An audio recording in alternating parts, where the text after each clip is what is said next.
Joe, back through to Edinburgh, a different competition this time, but I assume the message is the same as always. Yeah, absolutely.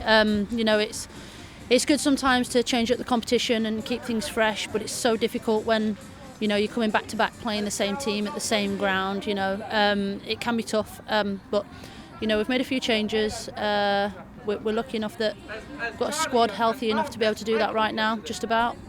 Still with some major injuries away, so.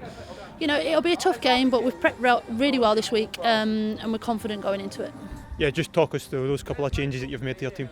Yeah, as I said, it's so difficult when you're playing a team back to back. You've got to be able to keep things fresh. You've got to be able to keep the opposition guessing, really, because we're expecting them to change slightly. We know they've got a couple of injuries as well, so both teams are going to change. I don't necessarily think both teams are going to do exactly what they did last week, so I'd be very surprised. We've got to make sure that we're just keeping fresh. We're keeping moving forward, and we're keeping our players raring to go, ready.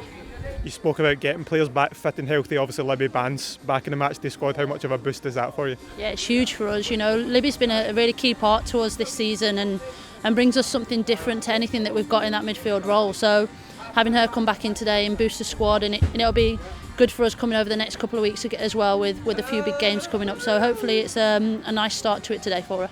And just lastly, what qualities do you want to see from your side today? I want us to see us continue from what we did last week. I thought we were excellent, especially going forward. Our decision making, our quality, especially in the second half. I think we were good from the start of the game last week, but we was even better in the second half. So I'm looking to start the game strong.